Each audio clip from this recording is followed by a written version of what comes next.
सभी को जय सिया राम। रामचरितमानस अयोध्या कांड दोहा संख्या 24 के बाद से हम लोग पढ़ेंगे, छंद पढ़ेंगे जो दोहा संख्या 25 से पहले है। और राजा दशरथ और कैकेयी संवाद चल रहा है। इसमें बहुत सारे इन दोनों चरित्रों के द्वारा बहुत सारे सांसारिक अर्थ और भगवान की इच्छा उसको समझने का प्रयास करेंगे हम लोग, क्योंकि इस संसार में हम सभी लोग कोई ना कोई इच्छा करते रहते हैं, कभी स्वयं से, और जब स्वयं से नहीं पूरी हो पाती है तो भगवान की शरण में चले जाते हैं उस इच्छा को लेकर के। तो इस बात को भी समझने का प्रयास करेंगे इस प्रसंग के द्वारा। बहुत सुंदर छंद है और बहुत ही कहते हैं ना कि प्रेम भरा, इसरार भरा, वैसा सा ये छंद है। राजा दशरथ जब देखते हैं कि कैकेयी कोप भवन में है तो घबरा जाते हैं, नर्वस हो जाते हैं। और जब कोप भवन में पहुंचते हैं और वहां पर कैकेयी की जो कैकेयी के कुवेश को देखते हैं कि किस प्रकार के उसने वस्त्र पहने हुए, किस प्रकार आभूषण कोप भवन में इधर उधर बिखरे पड़े हैं।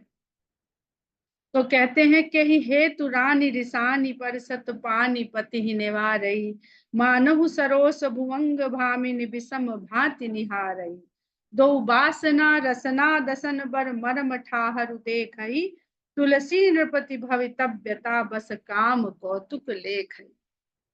कहते हैं कि राजा दशरथ रानी कैकेयी से पूछते हैं कि कई है तू रानी रिसानी, हे रानी तुम किस लिए रिसा गई हो, किस लिए रूठी हुई हो, किस लिए क्रोध में आ गई हो। परसत पानी, और ऐसा कहते हुए वो अपने हाथ से रानी का स्पर्श करते हुए इस बात को कहते हैं। तो परसत पानी पति ही निवार रही, पति के स्पर्श करने वाले हाथ को कैकेयी निवार देती है, झटक देती, दूर कर देती है।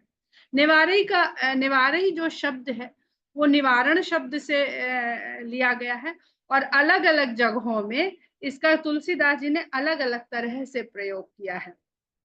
तो यहाँ पे निवार दिया मतलब दूर कर दिया। अगर भगवान किसी संकट का निवारण करते हैं तो भी तो दूर ही होता है, भगवान ने उसका निवारण कर दिया। पर यहाँ पे वो नेगेटिव भाव से है कि उसने पति के स्पर्श करते हुए हाथ को दूर कर दिया, झटक दिया। मानहु सरोस भुवंग भामिनी विषम भांति निहारई, और राजा दशरथ की ओर इस तरह देखने लगी जैसे कोई सर्पिणी क्रोध में भरी हुई और भामिनी विषम भांति निहारई। विषम मतलब जो सम नहीं है, राजा के अनुसार नहीं है जिसका विचार, उस तरह से राजा दशरथ को देखती है। दो वासना रसना दसन, उसकी जो दो वासनाएं हैं, जो इच्छाएं हैं, रसना वो उसकी जिह्वा हो गई है। जब सर्पणी देखती है क्रोध से तो उसकी जो जिह्वा होती है वो बाइफर्केटेड होती है, आगे से दो भाग में बटी हुई होती है। जो दो इच्छाएं हैं कैकेयी की, वो उस जहरीली नागिन की जिह्वा है जो दो भागों में बटी हुई है। और दसन वर, और जो वरदान उस जिह्वा से वो कहने वाली है वो उस नागिन के दांत है। और मरम ठाहरु देखई, राजा दशरथ को जो देखना है उसका वो ऐसा है कि उस मर्म स्थान को देख रही है कि किस स्थान पर वो इस डंक को मारे, इस विषैले दंत से राजा दशरथ के ऊपर प्रहार करे। यानी वो उचित अवसर देख रही है, उचित शब्द देख रही है कि कब वो राजा दशरथ से अपने इस इच्छा, जो उसके मन में इच्छा है, उसको वरदान के रूप में मांग ले। तुलसी नृपति भवितव्यता बस काम कौतुक लेख। और तुलसीदास जी कहते हैं कि होनी के अधीन है राजा दशरथ इस समय, इसलिए कैकेयी के इस भाव भंगिमा को, इस व्यवहार को, उसका हाथ झटक देना, क्रोध से उनकी ओर देखना, वो केवल इसको काम का खेल समझ रहे हैं। पति पत्नी का पारस्परिक रूठना, मनाना, लाड़ दुलार, प्रेम, ये समझ के देख रहे हैं राजा दशरथ। बस काम कौतुक लेख है। अब यहाँ पर तुलसीदास जी ने जो काम कौतुक लिख दिया है तो ये काम का ही खेल है, ये काम की ही लीला है जो इस बात को बनाने या बिगाड़ने में सहायक होगा। हम जिस तरह से, अगर अभी जो होने वाला है वर्तमान में, तो काम किस तरह से हमारे जीवन में इच्छा के रूप में आकर के, कामना के रूप में आकर के हमें उच्चता से निम्नता की ओर ले जाता है, हमें उत्थान से पतन की ओर ले जाता है। प्रेम में भी हम लोगों ने जब शुरू में विवाह के बारे में पढ़ा तो बराबर यही पढ़ रहे हैं कि विवाह में काम की भूमिका तो है, पर उस तरह के काम की भूमिका है जो हमारे दाम्पत्य को उच्चता की ओर ले जाए, कल्याण की ओर ले जाए। और इस तरह अगर हम काम के वशीभूत हो गए, जब भगवान राम घोड़े पर सवार होकर के बारात में गए हैं तो तुलसीदास जी लिखते हैं कि मानो कामदेव स्वयं वो सुंदर घोड़ा बन करके आए हैं। तो घोड़ा तो राम जी के कंट्रोल में है, पूरी तरह से लगाम राम जी के हाथ में है, वो जैसे चाहेंगे घोड़े को नचाएंगे, जिधर चाहेंगे ले जाएंगे। लेकिन यहाँ पर जो दशरथ जी हैं, जिन्होंने अपनी 10 इंद्रियों को साध रखा है, वो भी जरा सा काम के आगे कमजोर पड़ जाते हैं, तो उनका दशरथ पना जो है वो किस तरह उनसे छूट जाता है, और किस तरह राम और उनके बीच में दूरी बनने का कारण काम बन जाता है। इस दाम्पत्य में काम की प्रधानता हो गई है। बार बार कह राहु सुमुख सुलोचन पिक बचन, राजा बार बार कैकेयी को कभी सुंदर मुख वाली, कभी सुंदर नैनों वाली, कभी कोयल कैसी बोली वाली, बोली वो कैसी बोल रही है, और प्रेम के मारे राजा दशरथ उसको प्रसन्न करने के लिए उसे अच्छे अच्छे नामों से पुकार रहे हैं। कारण मोहि सुनाऊ गजगामिनी निज कोप कर, हे गजगामिनी अपने क्रोध का कारण तो मुझे बताओ। अनहित तोर प्रिया के कीन्हा, केहि दुई सिर केहि जम चहलीना, कहु केहि रंग कहीं करऊ नरेसु, कहु केहि नृपहि निकासु देसु।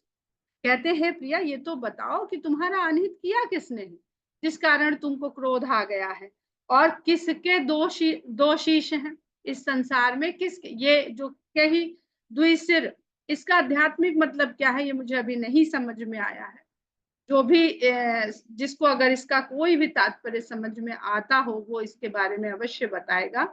तो कई द्विसिर, किसके दो सिर हैं, दो शीश हैं। एक शीश, बहुत सारे ऐसे सर्प हैं जिनके दो शीश होते हैं, एक तरफ से कट जाता है तो दूसरी तरफ से चलने लगता है, यानी दोनों दिशाओं में जो चलने की सामर्थ्य रखता है, ऐसे जीव का वर्णन है, ऐसे सर्प का वर्णन है, कि ऐसे जीव का वर्णन है। और कौन है जिसको यम अपने लोक में ले जाना चाहता है, यानी जो तुम्हें गुस्सा करेगा, तुम्हें रुष्ट करेगा, क्या उसके प्राण में रहने दूंगा। और कहो तो तुम, किसने तुम्हारे साथ कुछ ऐसा किया है जिसके कारण तुम नाराज हो, मैं अभी कहू के ही रंग कहीं करो नरेशु, जिसको कहो उसको रंग बना दूं, जिसको कहो उसको राजा कर दूं, और कहू के ही नृपय ही निकासू देसु, और कहो तो किस राजा को उसके देश से देश निकाला दे दूं। तकऊ तोर अरि अमरऊ मारी, काह कीट बपुरे नर नारी। अगर तुम बताओ कि तुमको गुस्सा किसी देवता ने दिलाया है, देवताओं का एक पर्यायवाची अमर भी है, तो अमर रहने वाले देवता भी अगर तुम्हारे शत्रु हैं तो मैं उनको भी मृत्यु प्रदान कर सकता हूँ, मैं उनको भी मार सकता हूँ। और स्त्री पुरुष ये इन छोटे मोटे कीट पतंगों की क्या मैं बात करूं। अब यहाँ पर अगर हम देखते हैं तो दशरथ जी क्या रावण की तरह बोलते हुए नहीं लग रहे हैं। जब सुंदरकांड में हम लोग पढ़ते हैं कि रावण को बताया जाता है कि वानर सेना आ गई है समुद्र के पार और यहाँ पर चढ़ाई कर देगी किसी भी समय, तो वो कहता है नर बानर कही लेखे माही, अरे हमने तो इतने बड़े बड़े योद्धाओं को हरा दिया है, मौत के घाट उतार दिया, नर और वानर किस गिनती में आते हैं मेरे सामने। तो वहां रावण का अहंकार था, अपने बल का, वहां भी उसकी इच्छा थी, वहां भी उसका अहंकार था। और यहाँ दशरथ जी काम के वशीभूत हो गए, और काम के वशीभूत होके जब दशरथ जैसा व्यक्ति काह कीट बपुरे नर नारी, तो जब रावण को उस बात का दंड मिला है कि उसने नर बानर के ही लेखे माही, तो हम देख रहे हैं तो यहाँ दशरथ जी के भी भीतर एक अहंकार का पुट आ रहा है, और काम भी है और अहंकार भी है, तो राम तो छूटने ही है। ये हम लोगों को सीख मिल रही है। जानसी मोर सुभाऊ बरोरू, मनु तव आनंद चंद चकोरू, मनु तव आनंद चंद चकोरू। कहते हैं दशरथ जी तुझे तो मेरा स्वभाव, बरोरू कहते हैं कामिनी को, तो ऐसी सुंदरता हो कि जिस स्त्री की जिसको देख करके पुरुष की काम भावना जाग उठे, ऐसा संबोधन उसे देते हैं। तो तुलसीदास जी किस तरह से यहाँ पे काम की प्रधानता को दिखा रहे हैं। तो कहते हैं तुझे हे सुंदर कामिनी स्त्री, कामिनी प्रिया, मुझे तुझे तो मेरा स्वभाव पता है, तू मेरे स्वभाव को जानती है। मन तव आनन चंद चको, मेरा जो मन है वो तेरे चंद्रमा रूपी मुख का चकोर है, बस तुझे देखते रहना चाहता है। अब यहां से लेकर के जब प्रसंग आगे तक जाएगा, तो अगर हमारा मन ही काम के इतना वशीभूत हो गया कि वो कैकेयी के सौंदर्य रूपी चंद्रमा का चकोर हो गया, तो फिर राम कहाँ रह जाएंगे पास। स्वामी रामकृष्ण परमहंस कहते थे कि कामिनी और कंचन का साथ हो तो वैराग्य कभी नहीं आ सकता, ईश्वर की प्राप्ति कभी नहीं हो सकती। प्रिया प्राण सुत सर्व सुमोरे, परिजन प्रजा सकल बस तोरे। अब दशरथ जी की बातों से ये आ रहा है कि उनके भीतर कर्ता भाव भी कितना आ गया है, कर्ता भाव से भर गए हैं कि प्रिया प्राण, और ये कर्ता भाव आ क्यों रहा है, सिर्फ काम के वशीभूत होने के कारण। कहते हैं प्रिया, मेरे प्राण, मेरे पुत्र, मेरा सर्वस्व, मेरा परिवार, प्रजा, सब कुछ तेरे ही वश में है। यानी मैं तुझे इतना चाहता हूं कि ये सब भी तेरे ऊपर अगर मुझे निछावर करना पड़ जाए तो मैं ये सब भी तेरे प्रसन्नता के लिए निछावर कर दूंगा। जो कछु कहूं कपटु करी तो ही, भामिनी राम सपथ सतम। अगर मैं ये कुछ भी तुझे बस खुश करने के लिए कपट रूप से कह रहा हूँ, झूठ कह रहा हूँ, ऊपरी दिखावे से कह रहा हूँ, तो हे भामिनी, मुझे राम की शपथ है, मैं जो कह रहा हूँ सत्य कह रहा हूँ। राम की शपथ भी ले रहे हैं और काम के वशीभूत भी हुए पड़े हैं। बिहसी मांगू मन भावती बाता, भूषण सजई मनोहर गाता। तुमको जो भी मन में भाता है खुशी खुशी मांगो, हंस के मांगो, और अपने सुंदर शरीर पर आभूषणों को सजाओ। भूषण सजही, भूषण सजही मनोहर गाता, अपने सुंदर शरीर के अंगों पर आभूषण सजाओ। घड़ी को घड़ी समुझ जिय देखू, वेग प्रिया परिहर ही कुबेसु। अरे समय कुसुमय का तो ध्यान करो जरा, अपने मन में विचार तो करो कि ये कैसी वेशभूषा बनाने का ये समय है, और हे प्रिया जल्दी से ही ये जो कुवेश धारण किया है तुमने इसको त्याग दो। यह सुनि मन गुनि शपथ बड़ी, बिहसी उठी मति मंद, भूषण सजित बिलो की मृग, मनहु की रात मिथुन। जब कैकेयी ने ये दशरथ की ये बात सुनी तो मन में गुनी, यह सुन मन गुनि शपथ बड़ी, बिहसी उठी मत। बात सुनी और ये देख लिया कि इस बात में उन्होंने वो शपथ तो खुद ही खा ली है जिसको खिलाने के लिए मंथरा कह के गई थी कि जब तक राम की शपथ न ले लें तब तक तुम अपनी बात रखना नहीं। और वो बात तो पहले ही दशरथ ने कर दी। तो वो हंसते हुए उठी और उठ के अपने जो आभूषण बिखेर रखे थे उनको उठा उठा करके अपने शरीर पर इस प्रकार पहनने लगी, सजाने लगी, जैसे कोई भीलनी मृग के शिकार के लिए फंदे को बना रही है। उन्हें कह राउ सुहृद जिय जानी, प्रेम पुलक मृदु मंजुल बानी।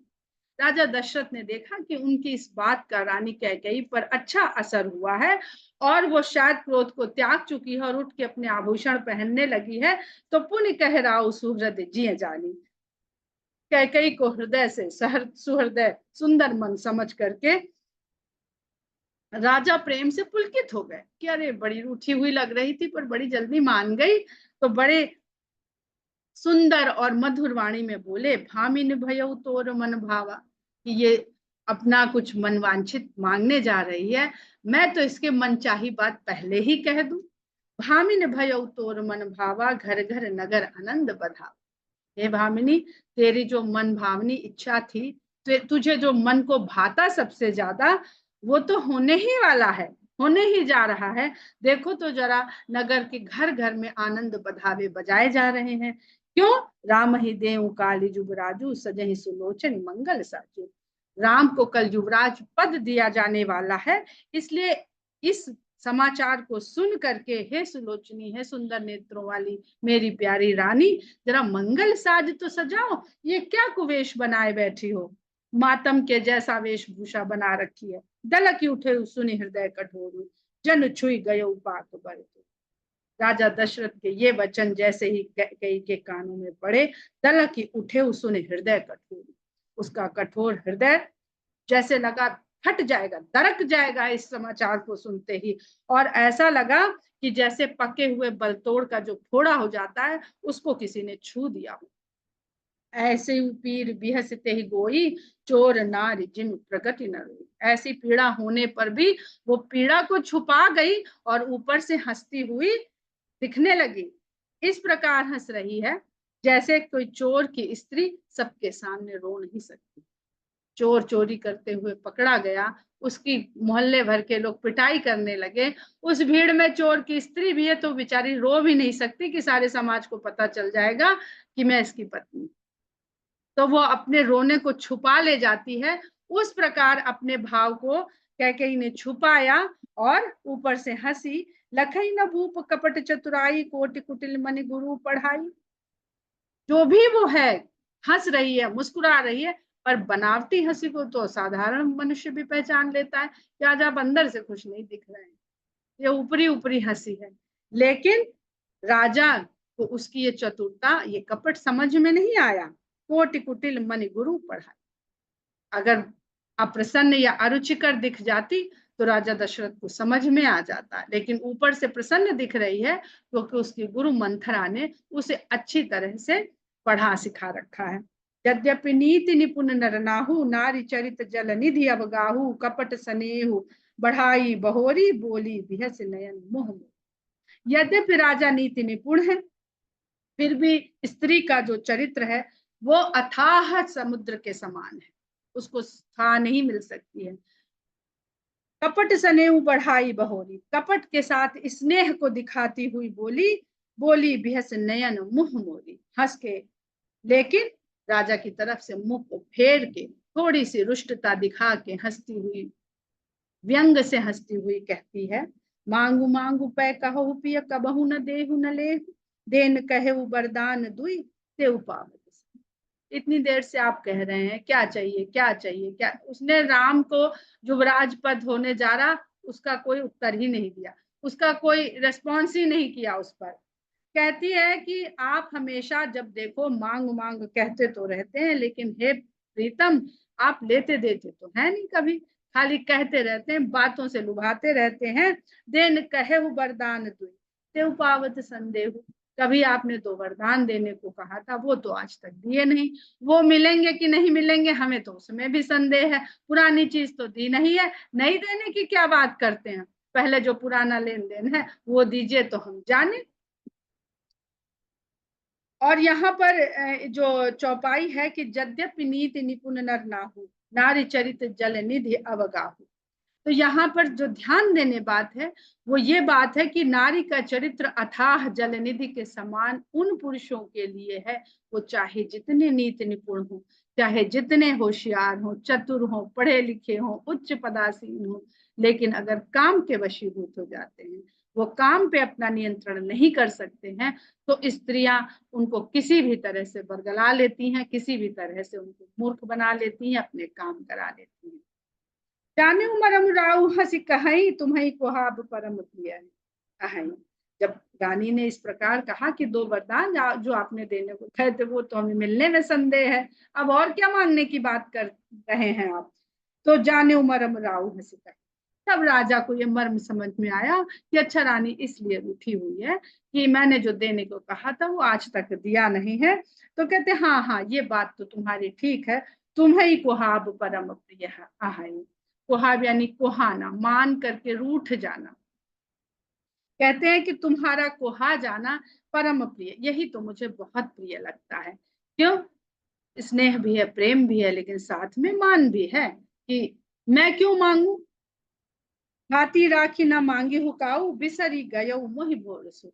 हाँ ये तो ठीक बात है कि तुमने दो वरदान जो धरोहर के रूप में अपने पास संजो लिए थे, रख लिए थे, हाथी राखी ना मांगेगा, उनको तुमने कभी मांगा नहीं।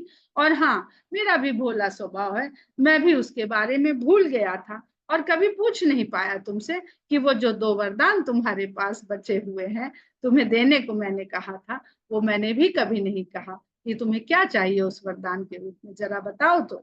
झूठे हम ही दो सुजन देहु दुई कै चारि मांगी मकुले। तो कहते हैं कि झूठ में हमें दोष मत दो, मैंने नहीं देना चाहता हूं, इसलिए थोड़ी ना मैंने उसको भुला रखा था, अपने भोलेपन में मैं भूल गया था, सहज स्वभाव के कारण भूला हुआ था। तो अगर यही तुम्हारे रुष्टता का कारण है तो 2 के बदले 4 क्यों नहीं मांग लेती हो। रघुकुल रीति सदा चली आई प्राण जाहु बर वचन न जाए। क्योंकि रघुकुल की तो ये रीति है कि प्राण भले चले जाएं, लेकिन जो वचन दे दिया वो कभी नहीं छूटता है। नहीं असत्य समपातक पुंजा गिरि सम होहि की कोटिक गुंजा सत्य मूल सब सुकृत सुहाए वेद पुराण विदित मन गाए। क्योंकि असत्य के समान पाप का ढेर संसार में दूसरा नहीं। चाहे जितने भी पाप हम इस संसार में जाने पढ़े सीखे समझाए जाए, लेकिन असत्य समपातक पुंजा, असत्य के समान पाप का ढेर अन्य नहीं है। और गिरि सम होहि की कोटिक गुंजा, क्यों नहीं है? क्योंकि जो असत्य है वो कितने भी छोटी छोटी जो गुंजार करने वाली घुंघची तरह का, भौरे से भी बहुत छोटा घुंघची एक कीट पतंगा होता है, वो चाहे जितनी इकट्ठी कर ली जाए वो कभी पर्वत के समान नहीं हो सकती। इसलिए असत्य जो है वो कभी सत्य की बराबरी कर ही नहीं सकता है। सत्य मूल सब सुकृत सुहाए, सत्य ही सभी पुण्यों की जड़ है। अगर हम सत्य से डिग गए हैं और कितने भी पुण्य कर रहे हैं तो वो सब बेकार हैं। वेद पुराण विदित मनु गाए, इस बात को वेद पुराण और मनु जी ने भी संसार के सामने सत्यापित किया है, स्थापित किया है। तहि पर राम शपथ करी आई सुकृत स्नेह अवधि रघुराई। और एक तो सत्य की बात वचन जो मैंने दिया उसको सत्य सिद्ध करूंगा, और उसके ऊपर से बात ही बात में मेरे मुंह से राम की शपथ भी निकल गई है। कहीं पर राम शपथ करी आई, राम की शपथ भी मेरे मुंह से निकल गई है। सुकृत स्नेह अवधि रघुराई, और मेरे लिए सबसे बड़ा पुण्य और स्नेह की प्रेम की सीमा केवल रघुराई है, राम है। बात दृढ़ाई कुमति हंसी बोली कुमत कुबिहग कुलह जन बोली।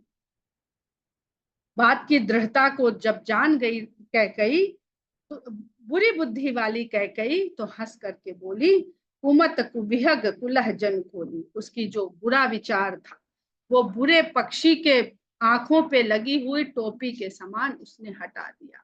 शिकारी शिकार के लिए जो पक्षी रखता है शिकार करने के लिए, उसकी आंख बंद करके रखता है। जब शिकार के लिए उसका इस्तेमाल करना होता है तो उसकी आंख से वो टोपी उतार देता है ताकि वो अपने शिकार को देख सके और शिकारी के अनुसार वो वहां पर उसके द्वारा शिकार कर सके। उसको कुलही कुलाह कुलाह इत्यादि कहते हैं, पुराने जमाने की चीज है, अब उसको देखना समझना मुश्किल है। तो भूप मनोरथ सुभग बन सुख सुबिहंग समाज भिल्ल निज मिछाड़न चाहती बचन। गोस्वामी जी यहाँ पर कैकेयी के जो वचन है उनको कभी सर्पिणी से नागिन से उसकी तुलना करते हैं और कभी पक्षी से करते हैं। जब पक्षी से करते हैं तो राजा दशरथ की जो इच्छा है, जो रूप मनोरथ सुभग, राजा दशरथ का जो मनोरथ है वो सुंदर वन सुख सुविहंग समा, सुंदर वन है, और उस वन का जो सुख है वो सुंदर पक्षी के समान ये पूरा समाज है। यानी राजा दशरथ के मनोरथ से पूरा समाज इस सुख की अनुभूति कर रहा है कि राम युवराज होने वाले हैं। और भिल्ल निज मिछाड़न चाहती बचन भयंकर बाज, और शिकारिणी इस सुख रूपी पक्षी के ऊपर बाज रूपी शिकारी पक्षी को छोड़ देना चाहती है। सुनो प्राण प्रिय भावत जी का देहु एक बर भर तही टीका मांगो दूसर बर कर जोरी पूर्वहु नाथ मनोरथ मोरी तापस बेस विशेष उदासी 14 बरिस राम बनवासी सुनि मृदु बचन भूप ही सोहु ससि कर छुअत विकल जिमित। कहती है कि हे प्राण प्रिय, अगर आप मेरे जी का भाता हुआ मुझे देने को कह रहे हैं तो सुनिए, मैं एक वरदान के रूप में भरत का राज तिलक मांगती हूँ। मांगू दूसर बर कर जोड़ी, और दूसरा वरदान मैं हाथ जोड़ करके आपके सामने प्रस्तुत करती हूँ। पूर्वहुनाथ मनोरथ मोरी, हे नाथ मेरे मनोरथ को पूर्ण कीजिए। मनोरथ शब्द का इतना सुंदर गोस्वामी जी ने इस प्रसंग में प्रयोग किया है। दशरथ के साथ मनोरथ है और कैकेयी के साथ कैकेयी का मनोरथ है। पर मजे की बात यह है कि न दशरथ का मनोरथ पूरा होगा और न कैकेयी का मनोरथ पूरा होगा। काम केवल वही होगा जो राम चाहते हैं। तो हम लोग किस प्रकार के मनोरथ को ले लेकर रोज भगवान के सामने प्रार्थना करते हैं, चाहते हैं, इच्छा करते हैं। सत्य यहाँ पर वही है जो नारद जी कह गए हैं। आरंभ में हम लोगों ने पढ़ा था, जब वो विवाह करना चाहते हैं और भगवान उनकी शक्ल बिगाड़ देते हैं, तो नारद जी को क्रोध में यही तो जाके कहते हैं, तुम सदा के स्वतंत्र हो, तुम्हारे ऊपर कोई नहीं है, इसलिए तुम अपनी मर्जी करते रहते हो। तुमको आज तक कोई सीधा करने वाला, ठीक करने वाला मिला नहीं है। तो ये जान लीजिए कि न दशरथ का मनोरथ पूरा हुआ और न कैकेयी का मनोरथ पूरा हुआ। न राम युवराज बने और न भरत राजा बने, तो हो किसके मन की रही है। इतनी बड़ी रामायण हम पढ़ते हैं और ये जानते दशरथ से बड़ा मनोरथ करने वाला कौन होगा, जिसने जब उनसे कहा कि हमारे तुम्हारे समान पुत्र चाहते, ये नहीं कहा कि तुम पुत्र बन के आ जाओ, तो भगवान वो पूरा कर देते हैं। उसी दशरथ का वो मनोरथ कि तुम राजा बन जाओ, वो नहीं पूरा करते हैं। बहुत सारी यहाँ पर बातें हैं जो समझने के लिए हैं। एक तो कर्ता भाव आ गया। जब जब भगवान से हम कर्ता भाव से बताने लगे कि ये कर दो, वो कर दो, तो अगर वो होना था वही हमारे मुंह से निकला है तब तो वो हो जाता, और अगर वो होना नहीं था हमारे मुंह से निकला है तो होता वही है जो हो, यही वही जो राम रचि राखा। तो फिर हम मुंह से कहते क्यों हैं? हम क्यों नहीं जो हो रहा है उसी के साथ बहते चले जाते? जिसने इतना बड़ा संसार बनाया है उससे हम ये कहने वाले कौन होते हैं कि ये कह दो? हमारा योगदान क्या है इस संसार में जो हम उसको बताने लगते हैं कि ये कर दो, हमारे लिए कर दो, या इसके लिए कर दो, या उसके लिए कर दो। इतनी सी बात समझने के लिए भी ये प्रसंग बहुत सुंदर है। और कहती है कि मांगो दूसर बर कर जोरी, पूर्वहुनाथ मनोरथ मोरी, हाथ जोड़ करके कहती है दूसरा बर जो मैं मांगने जा रही हूँ, हे नाथ मेरे मनोरथ को पूरा कीजिएगा। तापस बेश विशेष उदासी, तपस्वी का वेश और विशेष प्रकार का उदासी उदासी भाव। उदासी कहते हैं उदासीन रहने वाले सन्यासी को, जो उदासीन रहता है, पाने खोने का जिसको कोई भी भाव ही नहीं रह जाता है। तुलसीदास जी ने बहुत जगह सन्यासी के लिए उदासी शब्द का प्रयोग किया है। और 14 बरिस राम वनवासी, राम 14 वर्ष के लिए वन में वास करेंगे। सुनि मृदु बचन भूप ही सूपू, ये वचन सुनते ही राजा के हृदय में शोक हो गया। शशि कर छुअत विकल जिम कोपू, ऐसी उनकी दशा हो गई कि जैसे चंद्रमा की किरण छूते ही चकवा व्याकुल हो जाता। यही राजा दशरथ जो अभी पल भर पहले कह रहे थे कि तुम्हारे चंद्रमा के समान मुख का तो मेरा मन चकोर है, अब वही चंद्रमा उनके वो चकवा की गति हो गई और चंद्रमा की किरण उनके लिए व्याकुल कर देने वाली हो गई। गयऊ सही सहमी नहीं कछु कही आवा, जनु सचान बन झपटे उलावा। वो सहम गए, उनसे कुछ कहते ही नहीं बना। ऐसा लगा कि जैसे सचान ने छोटे पक्षी बटेर के ऊपर धावा बोल दिया हो, झपट्टा मार दिया हो। सचान शब्द शेन शब्द है जिसको शिकारी पक्षी के लिए कहा जाता है। उसी शेन से तद्भव होकर के सचान शब्द यहाँ पर लिया गया है, जिसके लिए पक्षी के रूप में बाज का उदाहरण ले सकते हैं। और लावा छोटा पक्षी, बटेर जैसा पक्षी को कहा गया है। विवरण भय निपट नरपालू, दामिन हने मनोहतर उतारू। राजा का विवरण, विवरण, वर्ण माने रंग और विवर्ण माने रंग उड़ जाना। विवरण भय निपटन, राजा पूरी तरह से विवर्ण हो गए, उनके चेहरे का रंग उड़ गया। दामिनी हने मनोहतर तालु, ऐसा लगा कि जैसे ताड़ के वृक्ष पर बिजली गिर पड़ी हो। माथे हान मूंदी दुई लोचन, तनु धरी सोच लाग जन सोचन। माथे पर हाथ रख लिया, दोनों आंखें बंद कर ली, तनु धरी सोच लाग जन सोचन। जो राजा जब कैकेयी के भवन की ओर आ रहे थे तो ऐसा लग रहा था कि इसने स्वयं शरीर धारण कर करके चला जा रहा है।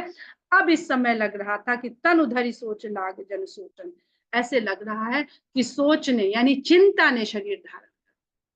तो काम के वशीभूत होने से जो आनंद है, जो स्नेह है, वो सब एक दिन चिंता का रूप ले लेता है। मोर मनोरथ सुर तरुकुला, भरत करिन जिम हते समूला। मेरा जो मनोरथ था और कल्प वृक्ष के समान था, जो अभी फूलना ही चाहता था, पुष्पित ही होने वाला था, भरत करिन जिम हते समूला, ऐसा लगता है कि फलने के साथ ही हथिनी ने उसको जड़ के सहित उखाड़ दिया हो। भरत करिनी हथिनी, कर माने हाथी, करिनी हथिनी, भरत करिनी जिम हते समूला, मूल सहित उखाड़ दिया हो। अवध उजारी कीन ही कह कही, दीन है सी अचल विपत्ति कह नहीं। अयोध्या को कैकई ने उजाड़ दिया है और कभी ना खत्म होने वाली विपत्ति की नींव इसने डाल दी है। मनुष्य का जीवन, मनुष्य का शरीर ये अयोध्या के ही रूप में है, लेकिन काम का समावेश हो जाने से वहां राम भी चले जाएंगे, राम भी छूट जाएंगे। चिंता, सोच, विपत्ति सब कुछ उस अयोध्या में शामिल हो जाएगा। कौने अवसर का भय गयो नारी विश्वास, जोग सिद्धि फल समय जिम जति विद्यानाश। इस दोहे को हम लोग कल अच्छी तरह से समझेंगे। दोहा संख्या 29 पर हम लोग आज का अध्ययन रोकते हैं। जय सिया राम।